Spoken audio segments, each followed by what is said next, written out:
இப்போ நம்ம ஊரில் பார்த்தீங்கன்னா பெட்ரோல் டீசல்லாம் என்ன பண்ணிட்டு புதுசு எலக்ட்ரிக் வருது. எலக்ட்ரிக்கல்னா வந்து உங்களுக்கு நிறைய ஸ்கூட்டர்ஸ்லாம் எலக்ட்ரிக் வருதுன்னா இப்போ நீங்கள் 1 lakh கொடுத்து ஒரு ஸ்கூட்டர் வாங்கினீங்கன்னா லெஸ் பெட்ரோல் டீசல்ஸ். ஸோ அது நீங்கள் லாங் டேர்மில் பார்த்தீங்கன்னா உங்கள் ரிட்டர்ன் வந்து ப்ராஃபிட் ஆகும். ஸோ அதுதான் வந்து ரிட்டர்ன் ப்ராஃபிட்னு சொல்லுவாங்க.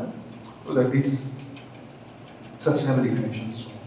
ஸோ நான் இங்கே வந்து என்ன டாபிக் பேச போகிறேன்னா, நான் வந்து பார்த்தீங்கன்னா ஆயில் அண்ட் கேஸ் வேலை செய்கிறேன். ஸோ நம்ம ஷிப் பில்ட் பண்ணி இது பண்ணுவோம். ஆயில் அந்த ஃபோட்டோஸ் நான் உங்களுக்கு எடுத்து காட்டுறேன்.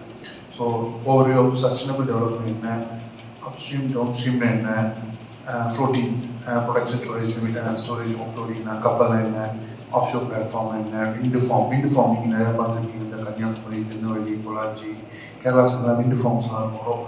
அந்த விண்டு ஃபார்ம் வந்து இப்போ என்ன பண்ணால் கடல்லே போட ஆரம்பிச்சிட்டாங்க. பிகாஸ் அந்த கடலில் வந்து இது பண்ணுறப்ப மோர் இது வந்து க்ளீன் எனர்ஜி. இப்போ சோலார் விண்டெல்லாம் வந்து பார்த்தீங்கன்னா க்ளீன் எனர்ஜி. ஸோ அப்புறம் என்னென்ன வேல்யூஸ், இப்போ என்னென்ன ஜாப் ப்ரொஃபைல்ஸ் இருக்குது நம்ம செக்டாரில், அதுக்கப்புறம் பார்த்தீங்கன்னா எப்படியெல்லாம் நீங்கள் என்கவுண்டர் போகணும், என்னென்ன கம்பெனிஸ் இருக்குது, என்னென்ன இபிசி டிவிஷன்ஸ் இருக்குது, அது மாதிரிலாம் உங்களுக்கு எக்ஸ்பிளைன் பண்ணுவோம். ஸோ சஸ்டைனபிள் டெவலப்மெண்ட், இதுதான் சஸ்டைனபிள் டெவலப்மெண்ட்ஸ். இது வந்து நம்ம வேர்ல்டு ஹெல்த் ஆர்கனைசேஷன்ஸ் சொல்லியிருப்பாங்க 17 சஸ்டைனபிள் டெவலப்மெண்ட்ஸ். பாவர்ட்டி இருக்கக்கூடாது, யாருக்கு hunger, no hunger, quality education, ஜெண்டர்னு சொல்லி ஒரு 17 இது பண்ணுவாங்க. நீங்கள் பார்த்தீங்கன்னா கிளைமேட் நம்மள வந்து மெயினாக பார்த்தீங்கன்னா 12, 11, 12 13 ஆக்ஷன்ஸ், கிளைமேட் ஆக்ஷன்ஸ் இதெல்லாம் பண்ணுவோம்.